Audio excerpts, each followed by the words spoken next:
Hey, this is Sean from the Gun Blog Variety Cast. You're listening to Armed Lutheran Radio, a proud member of the Self-Defense Radio Network.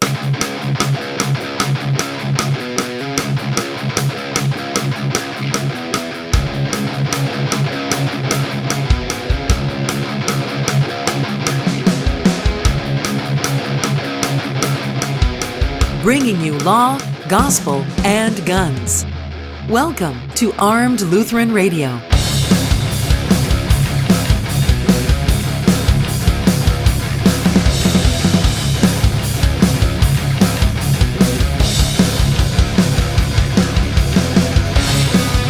Hi folks, I'm your host, Lloyd Bailey, the Armed Lutheran. Welcome to episode number 97, brought to you by Cook's Holsters, American-made custom Kydex holsters with a lifetime warranty and a 100% satisfaction guarantee, cooksholsters.com.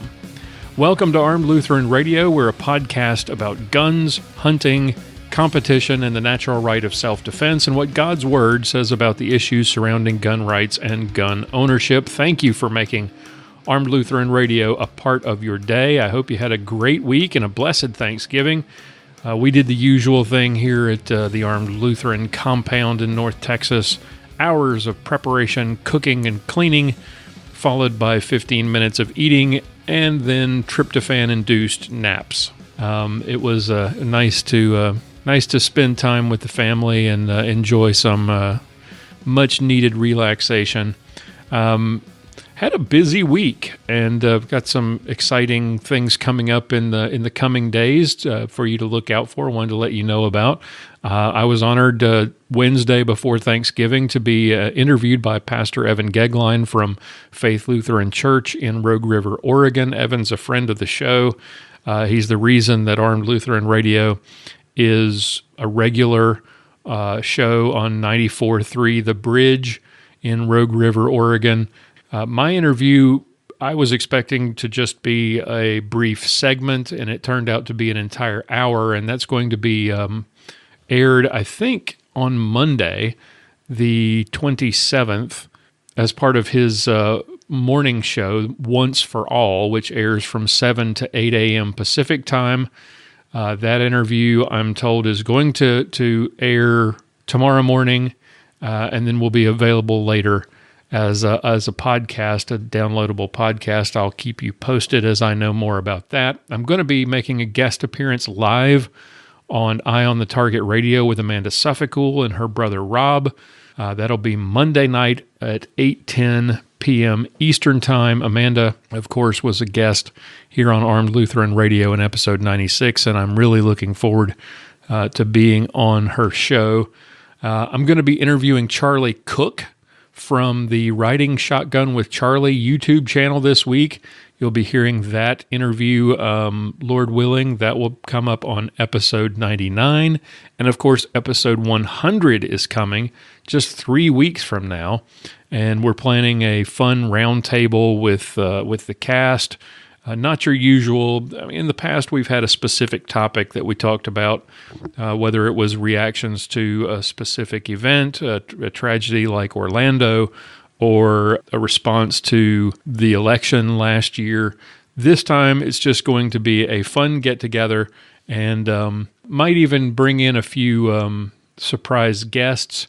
We'll see what we can arrange, and that we'll keep that a surprise for now. If you've got questions for me or for Sergeant Bill or for Aaron or Mia or for Pastor Bennett or all of us, or if you've got a comment about what Armed Lutheran Radio has meant to you over the past 100 episodes, what you've enjoyed about it, visit the feedback page at armedlutheran.us/feedback. Send us a message or an email or a voicemail.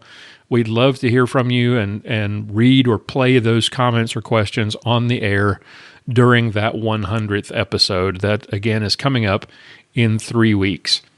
But today we've got a fun show for you. There's been a lot of talk lately about the NRA and its response to the Las Vegas tragedy, and specifically the response to bump stocks, and the direction of the NRA, and the lack of progress on gun rights proposals. That's that kind of thing. Not long ago, this resulted in a kind of an angry feud between YouTube channels some of whom are just ready to toss the NRA out completely. So what we have for you today is an interview with NRA board member Lieutenant Colonel Willis Lee, and we have a frank discussion about the NRA and the fight for our rights and the future of the NRA. So sit back and relax. That's coming your way later in the show. Aaron Israel, though, is up next with a self-defense tip of the week following this brief timeout. You're listening to Armed Lutheran Radio on the Self-Defense Radio Network.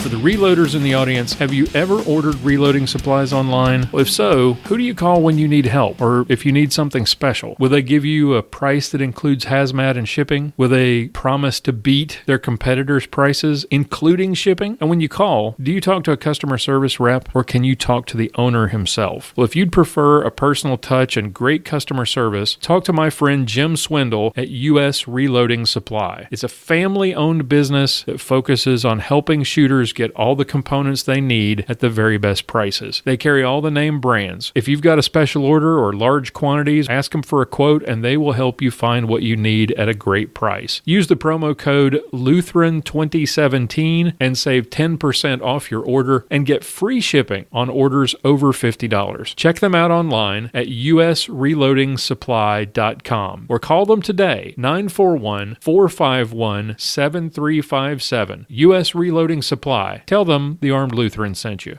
Owner Cassie Coburn talks about Guns for Gals. When a woman walks through our doors and she's like, I don't really know firearms, can you help me? We can help her and find her on the right path that gets her the gun in her hands that she's comfortable with. Or if a woman comes in and she's like, I know all about these guns, I'm just looking for this one in particular. We want her to feel confident that she's not going to be treated like a novice just because she's a lady. Guns for Gals is a specialty firearms boutique inspired by Cassie's experience in buying a gun. Now, when my wife was looking for a gun, we stopped by and they listened to her needs, they listened to her concerns. They were more interested in finding a product that worked for her than they were in trying to push a specific product. I cannot recommend them enough. They're located at 2035 Central Circle, Suite 108 in McKinney, Texas. They're open 1 to 6 on Mondays, Tuesday through Thursday, 11 through 7. On the weekends, you'll find them at a gun show near you. Visit them today or check them out on the web, www.guns4gals.com. Guns4gals.com.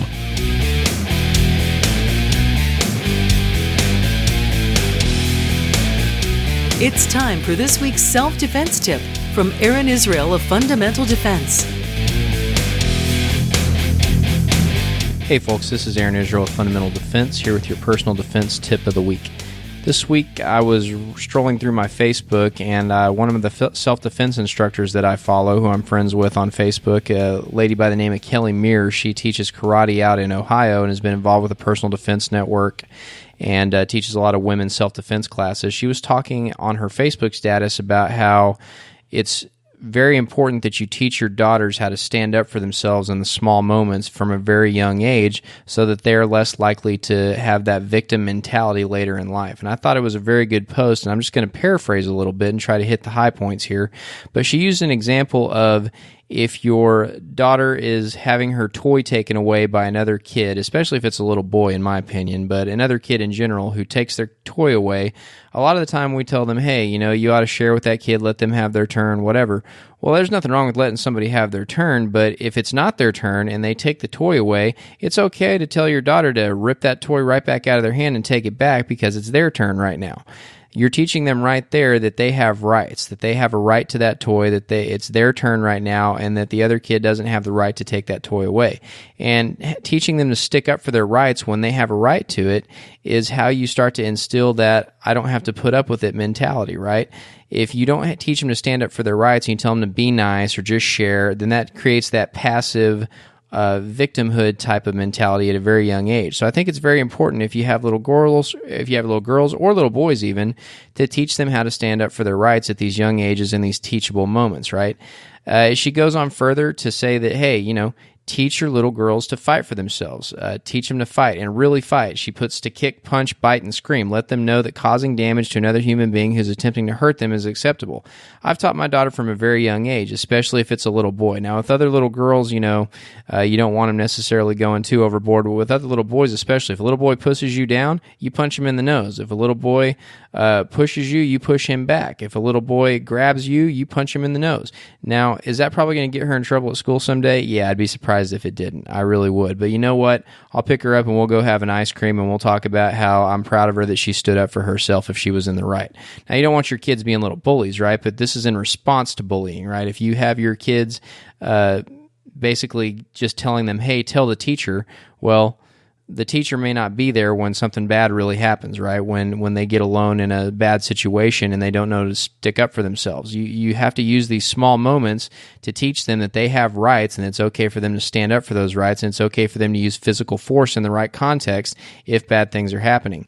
I've had the talk with my daughter already about who's allowed to be alone in rooms with her, who's allowed to touch her, in what context, and what she's supposed to do if something happens that's outside of those bounds. So she knows at an early age already what is okay and what's not okay, and not that she's just supposed to go tell somebody, but that she's supposed to fight back. She's supposed to be ready to defend herself in whatever situation, right? And if you instill that at an early age, then it's likely to last on when they're in an older age, when worse things could really happen than happen to little kids, right? You want them to have that mentality as an adult. You got to start when they're little. So just like the scripture says, train up a child in the way they should go, and when they're older, they will not depart from it. So you got to start with those teachable moments when they're little and teach them to stand up for themselves. That's your personal defense tip for the week. Thanks for tuning in. Aaron Israel is a Personal Defense Network contributor and owner of Fundamental Defense. You can find out more and sign up for any of Aaron's classes at fundamentaldefense.com.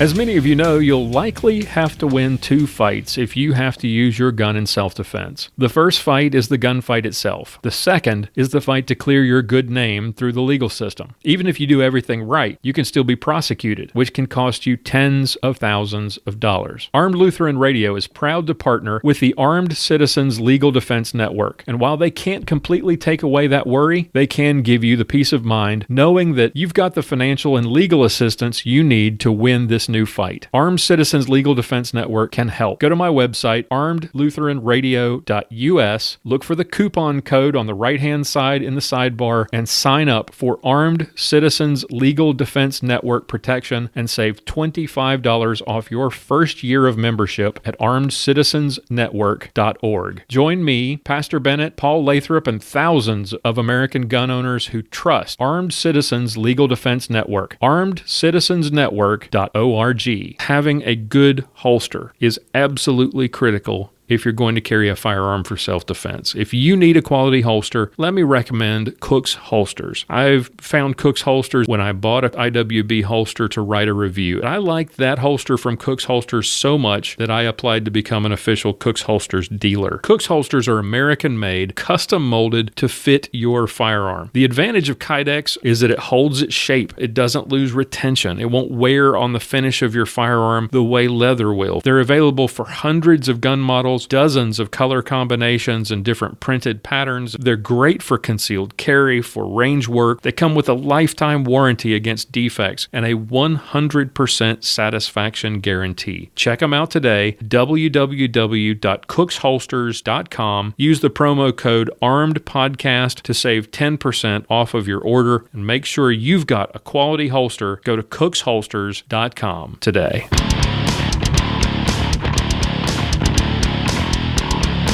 Welcome back to Armed Lutheran Radio. Today's guest is a member of the NRA Board of Directors from Hawaii and Virginia. He's a benefactor life member serving on 5 NRA committees.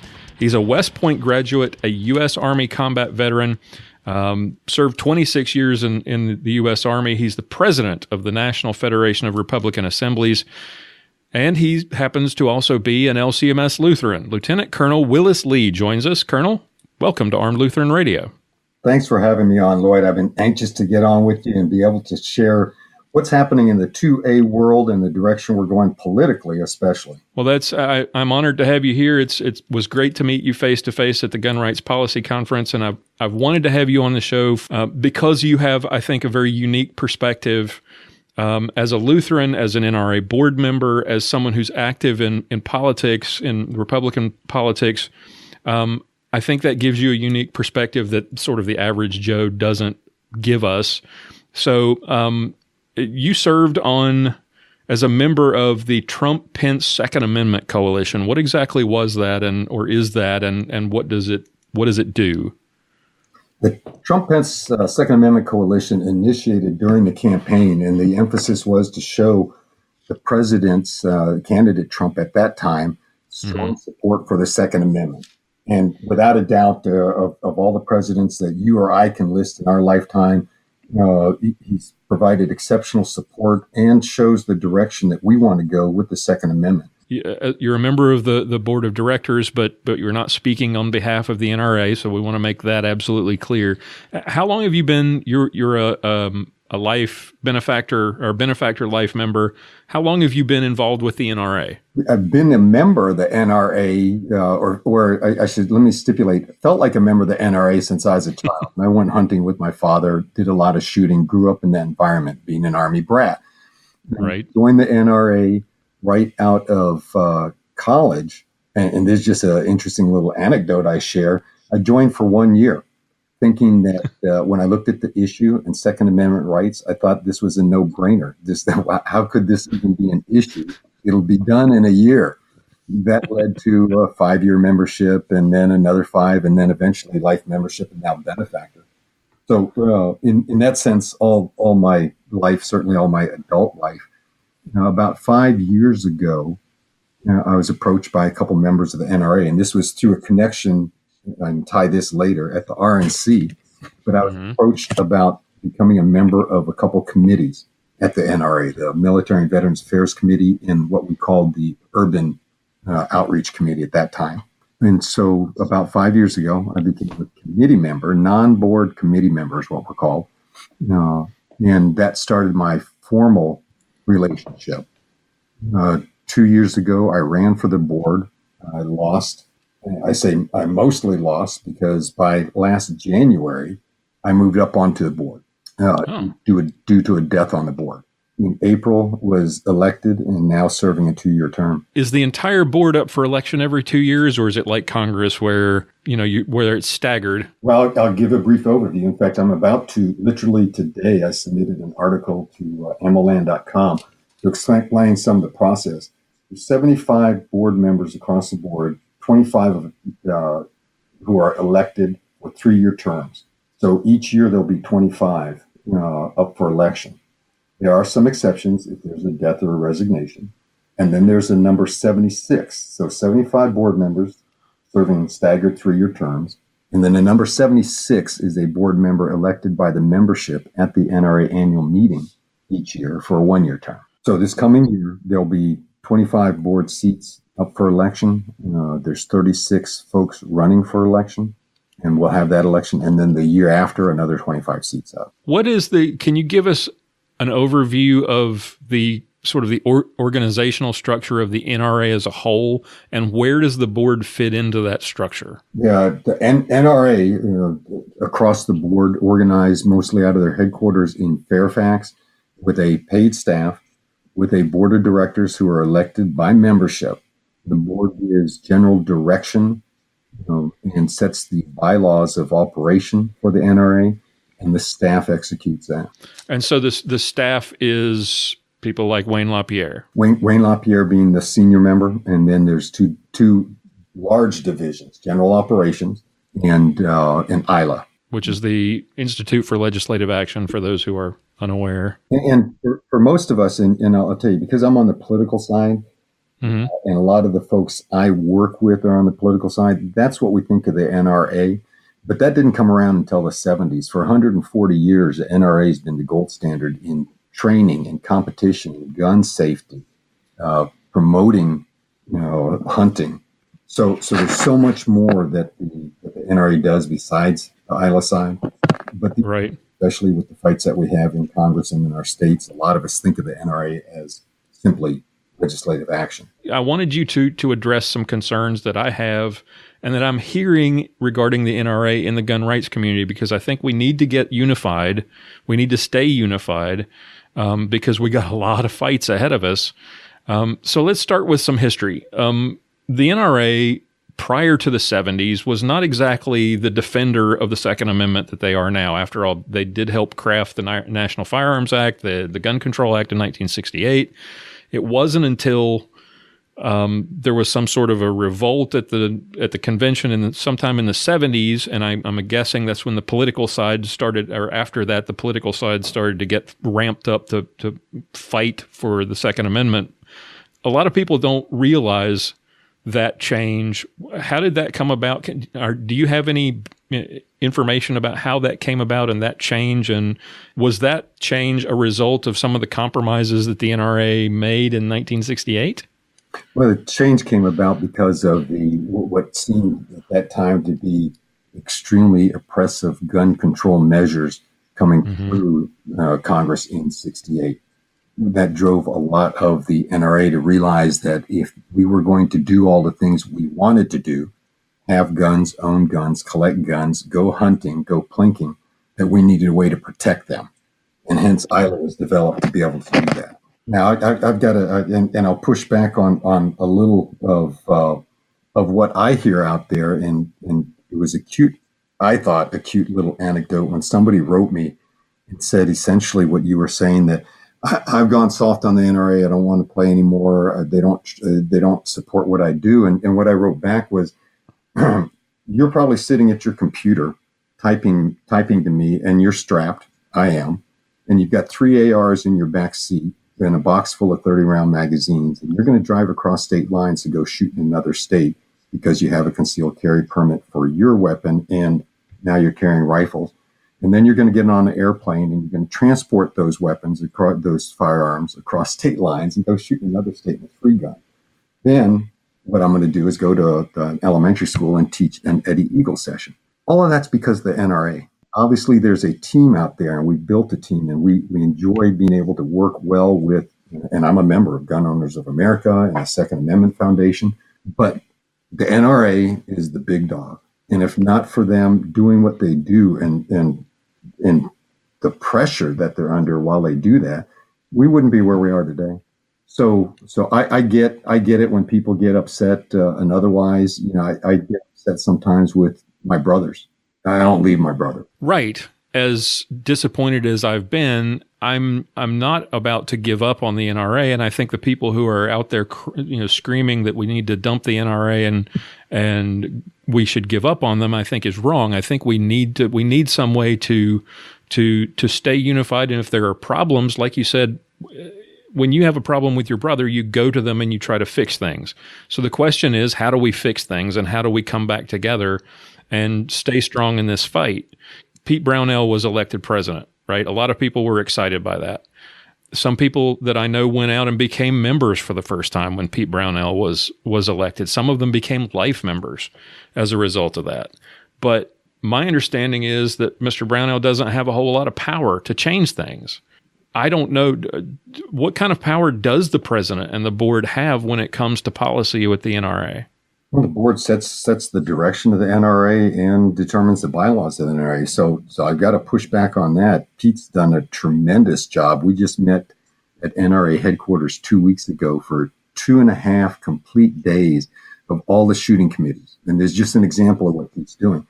It's the first time I've seen this at the NRA. He brought in all of the members of the shooting committees, which there's so probably over half, maybe up to 2/3 of the board members were there anyway, to meet in their committees and collectively to be able to organize and set direction for all the shooting competitions and shooting activities coming up. I'd say that's going to paint the picture for the next decade.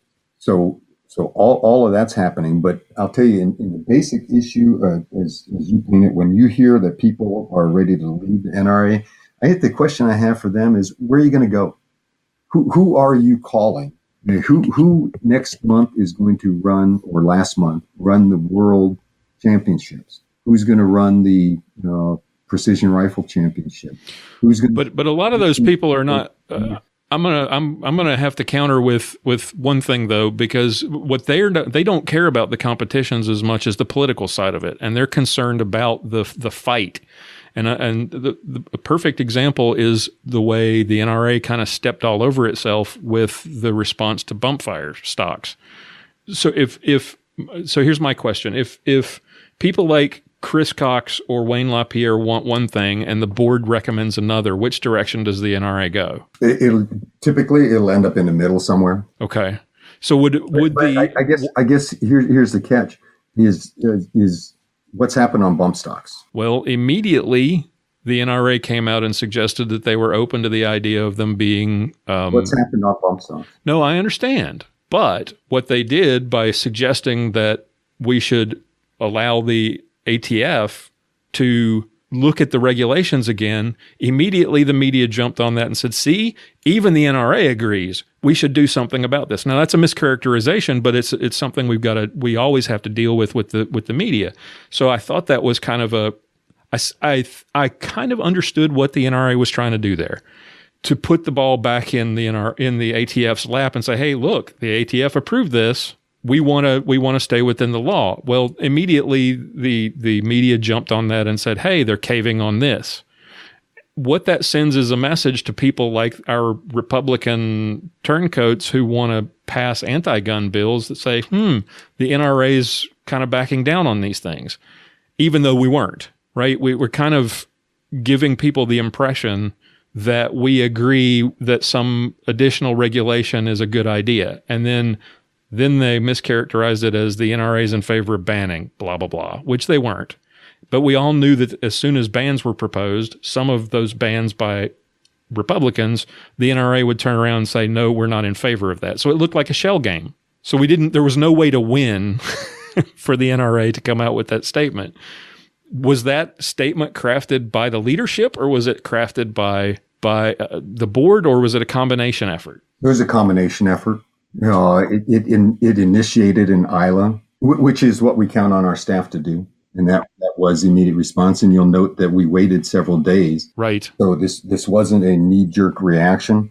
And the reality of Capitol Hill takes us in that direction. So I'm where I think most of your listeners, most of my friends are. It's constitutional carry, and that's where we'll go.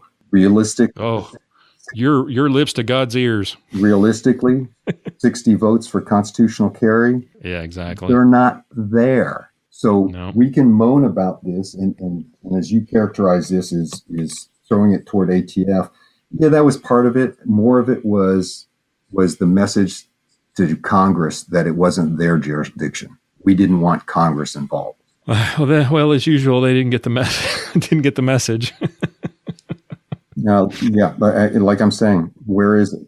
Where are bump stocks right now? And bump stocks, and it's the same thing as now we just talked 3 minutes about something that nobody knew about and nobody really cares about, but it is that slippery slope that we all worry about. Which people like Nancy Pelosi say they hope that if they get one thing, they hope it leads to another. That worries me when we have Republicans in Congress who are willing to do something, quote unquote, because they feel like they have to. Right, of course, and I will do my best from the NFRA to get rid of those, just like the Democrats have gotten rid of any Democrat who is pro-life. Yep, and they worry about that slippery slope, just like we worry about this slippery slope. Okay. Who comes up with and I don't mean to, I'm not trying to put you on a hot seat here, but just like we just did addressing the question about the bump stocks, these are concerns that I hear, and I want them addressed because I want us to come together. I want us to stay unified. I don't want us to, but I see things that happen that divide us a little bit, and I right now, especially with the Democrats who are not divided on gun rights, we are finding ourselves pointing fingers and yelling at each other, and I want us to fight the good fight here. Who decides how does the NRA come up with its promotion and advertising? One of the things that I hear from people who when I talk to people about joining the NRA and they don't like is the constant sort of sky is falling promotions that we tend to put out. Everybody's going to take your guns, and you got to join, and you got to send us more money. That constant drumbeat is warranted. I mean, those warnings are warranted when we really do face a crisis. Hillary is a good example, but it seems like it's constant. There's never a lull, and some people find that jarring, and they think this crisis mentality, this constant sky is falling thing, is a turnoff for them. Let me tell you, and because I do the political side also, when I run a campaign, I don't develop the advertisements. I don't develop the, what comes as a direction. I'm just a decider, because I've got smart people who do the polling, who do the work on the ground to know which direction we ought to go. So the idea, and bless them, I love everybody's input, but I'm right now going with the guys who brought me. I mean, I've got a non-resident concealed carry permit because I can't get one in my state. I'm going with the guys who gave me that ability to do that. I'm going with the guys who gave me the ability to have an AR, a semi-automatic. So I'm going in that way. For all the people in terms of great ideas, and there are some great ideas, but as I just mentioned, so now I've been doing this for 40 years, active or engaged since I got out of college, not politically engaged because of the Army time, but 20 years of political engagement. And I'll throw out to all your listeners, when was there not a crisis? So these guys are like, well, I'm tired of hearing this. I got it. Like all those other emails I get from every political organization I'm a member of. It's like, just, okay, I get it. But don't think there's not a crisis. Our Second Amendment rights are under attack every day. And the only time they're not is because the liberals, the anti-gunners, think they have something to lose. That's why Chuck Schumer called his boys off the other day, because he knows it's a losing issue. But it's not because they don't want to try. I know that he called on them to back off after the Las Vegas shooting. Do you think this new shooting and the outcome in the elections the other night will change that? Do you think they're going to reverse course and say, no, let's go full bore, now's our time? Against the Second Amendment? No, I don't think that'll change their direction. It's a losing issue for them, and they know it. And that's not in Virginia or New Jersey how the races were turned. Mm-hmm. So I don't see them using that going forward either. It will depend in individual congressional races and state races. Right. It may make a difference. But so the people like Feinstein and Murphy who are pushing that stuff, it's just really playing to the base. Well, you and I, because we're involved in this, we know that's all it is all the time. And it's not about guns. It's about control. Mm-hmm. So yes, that is an extremely accurate statement, and not just playing to the base. And I'll go further. I don't think the anti-gunners care about guns. They just want to be able to control the narrative. I agree. One of the other criticisms that I wanted to ask you about, do you think maybe we need some new blood, some new faces on the board? Not just the spokesman. I think what we've done a good job getting new, younger faces, different, diverse faces, people like Dana Lash and Cullion Noir, even though I have my problems with Dana Lash sometimes, but new leadership, because Wayne LaPierre has been demonized for so many years. Do you think Wayne is the future face of the NRA, or is it time to look for a new one? And I'm not trying to get you into trouble here, but do you think that we need to look to get younger and more, put forward a different face? We have got the exact right people in the exact right spot right now. Our staff's gone through a lot of changes. Josh Powell came in to take over general operations, and Joe DeBergalis is his deputy, and they're just making incredible strides. And I'll go back to, and maybe this is going to get repetitious, I'm going with the horse that's got me here, because I realized since '68 how bad this can be. One of the part of the bill in '68 was to ban handguns. So let all your readers think about that right now, and look around their house and think about all your listeners, and think about how different life would have been if folks on our side didn't get involved legislatively and ILA hadn't formed. And that's where Wayne LaPierre was. Wayne LaPierre has brought us to here. So for all those naysayers, and I think maybe it's a function of my age. I think it's the right age, but we do have ways that we can impact. And let me throw this out to your listeners. In a typical NRA board election, 7% of us cast votes. Yeah, and typically in general, we're conservatives. We know the importance of voting and getting out the vote. 7% give a care enough to send in their ballot. We can do better. But that also tells you that we could reshape the entire board if we just had 3% more vote. And so one of the important things coming out this next year, there are some great people, incumbents and new folks running for the board of directors. This is a way to influence that direction. But you got to study the list of candidates. You got to know who you're voting for and only vote for the people that you believe are going to give us active, solid leadership going forward.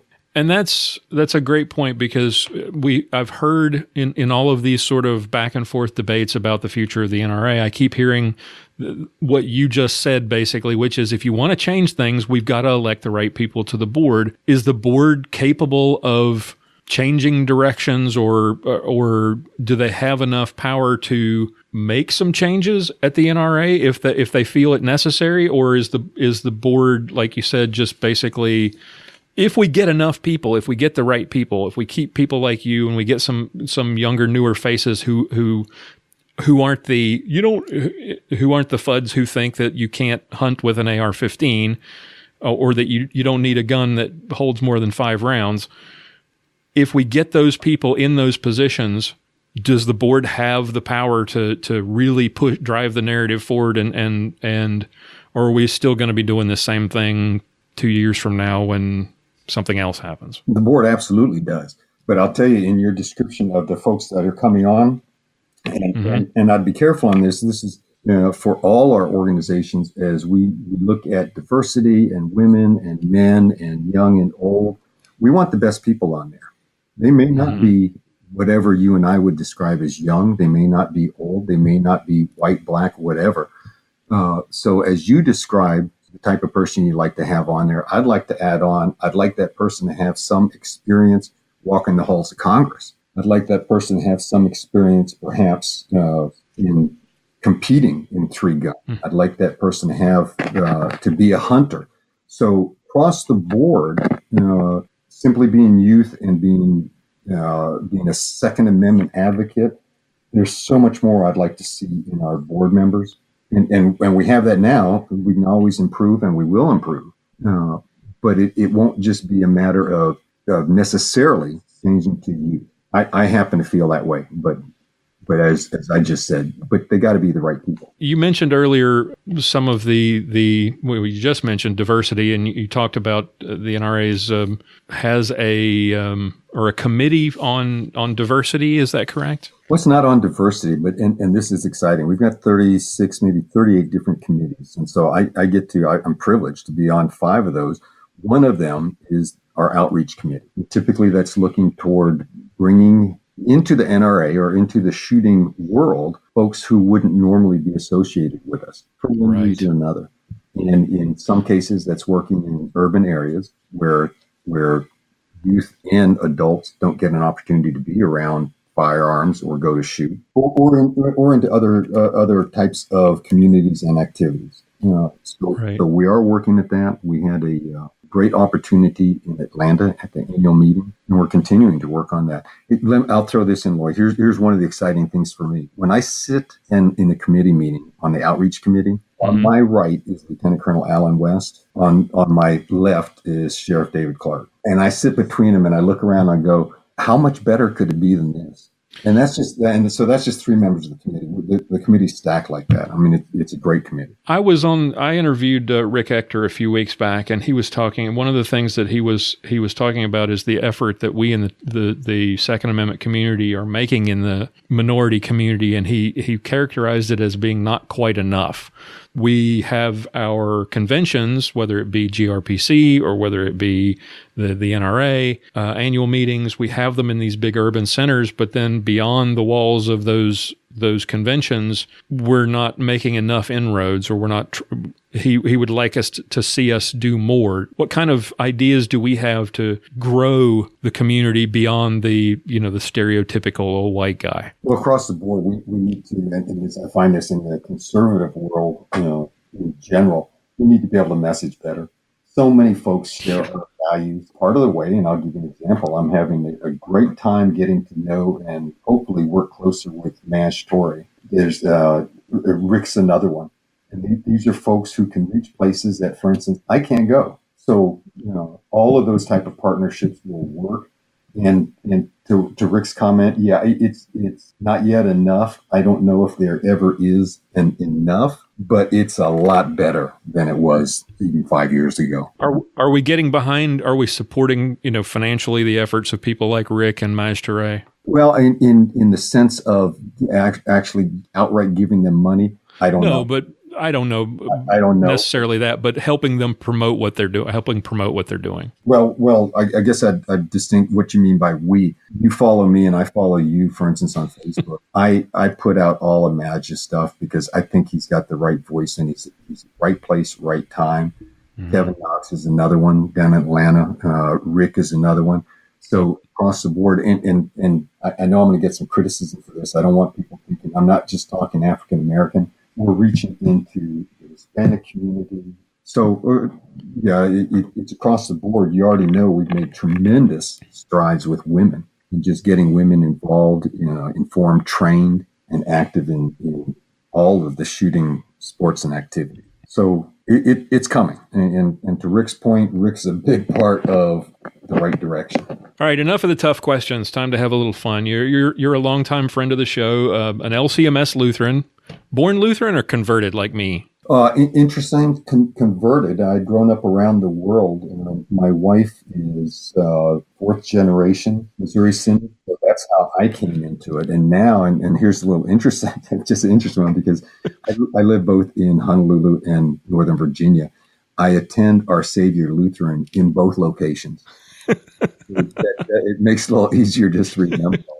Two great pastors, but we've also been fortunate in almost all of our postings around the nation and around the world to be close to other Lutherans and certainly around the nation to be able to be close enough to Missouri Synod congregations. In Georgia, we had to drive an hour and 20 minutes to get to church and then another trip back, but it was always close enough to be able to participate. Sort of like North Texas.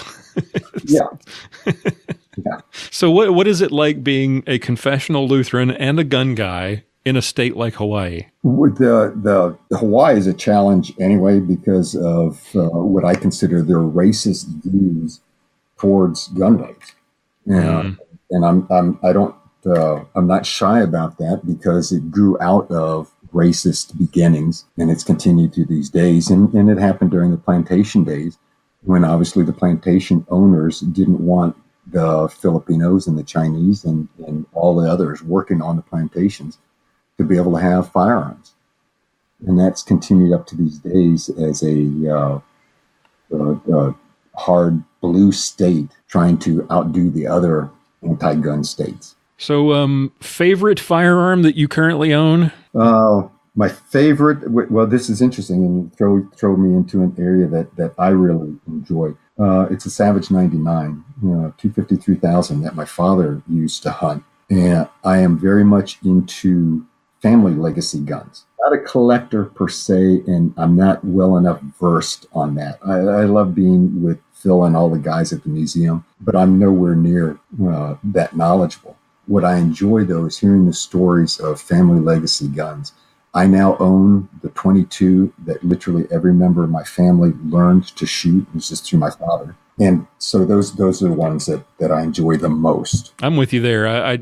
I've still got the first one the first 22 rifle, a Marlin 60 that I was given as a kid, and I've taught both of my kids to shoot with it, and I've come into possession of a couple of others that handed down from family members now passed, and so those are the most cherished ones. And that's the legacy that a lot of people who aren't into guns don't seem to understand about gun people is there's that connection through firearms to family and to memories that is more important in a lot of ways than the gun itself. Well, and part of what we're doing right now at the NRA is trying to get more people to that point so that in 20 or 30 years, they too have that legacy.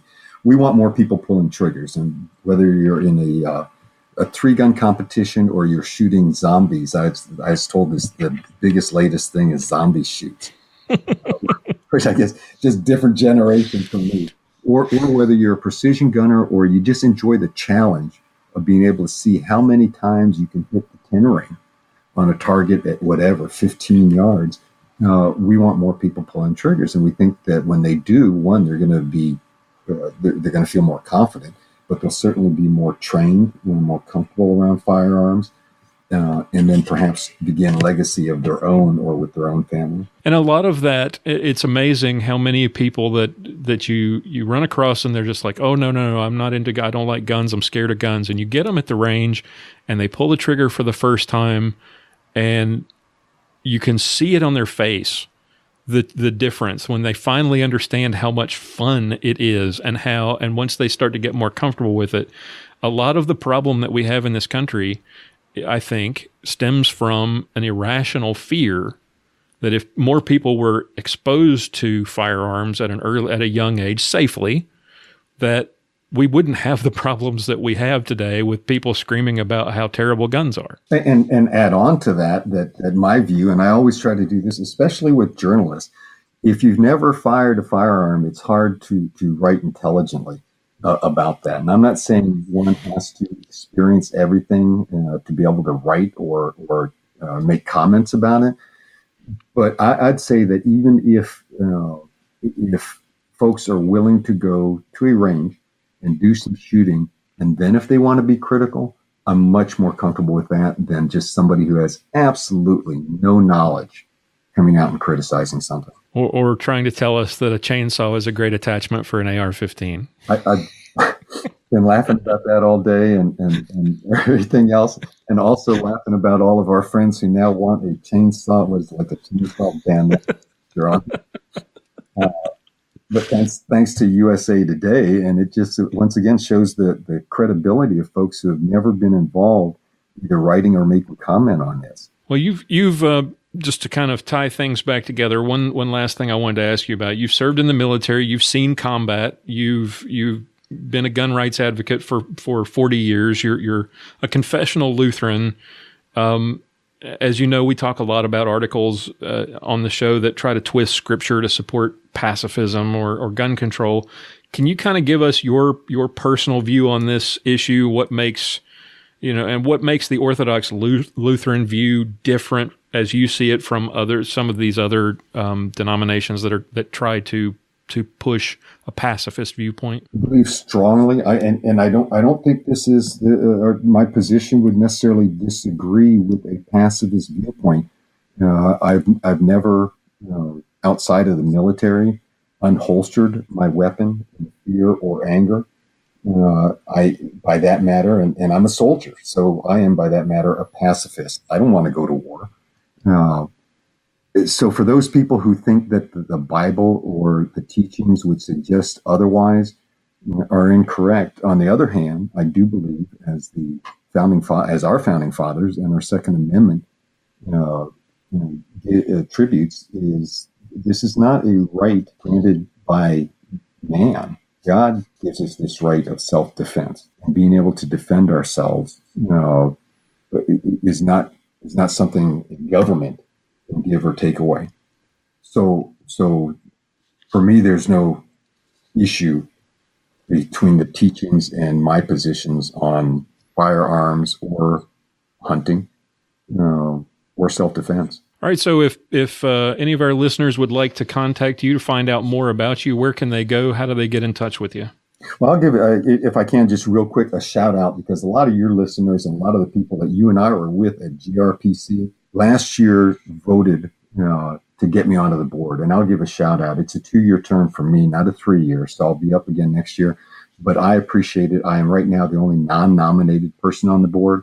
And I'll ask all your listeners to take a look at that as we go forward into this next year of elections. My Facebook, and I'd love folks to come on and give me a like at Willis Lee NRA. My Twitter and Instagram's at Willis Lee, and you can see the trend here. So my website is www.willislee.com.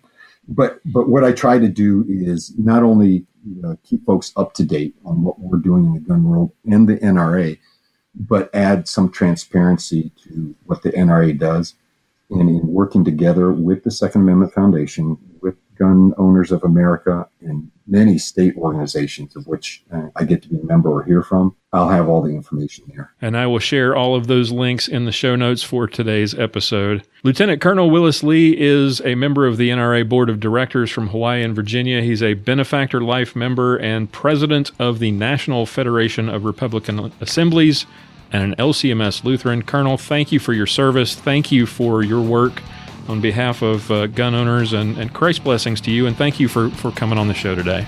Boy, thanks for having me. I love being here, and I love being able to be an armed Lutheran. We are proud to have you as one of us. God bless.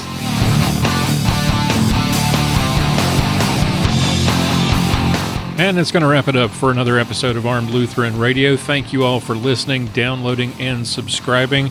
Thank you so much for my great cast of contributors, Aaron Israel, Mia Anstine, Pastor John Bennett, Sergeant Bill Silvia, those that you didn't hear today. Lord willing, will be with us next week. And a special thank you to Lieutenant Colonel Willis Lee, who is our special guest today. I want to thank him for taking the time to answer some tough questions and have a little fun with us. Folks, thank you so much for making Armed Lutheran Radio a part of your week every week. If you like what you hear here, share it with friends, share it in social media, tell your friends at church about it, and encourage them to listen. We would certainly appreciate it. Tune in again next week for another episode of Armed Lutheran Radio. Until then, keep shooting, keep praying. We'll talk to you next time.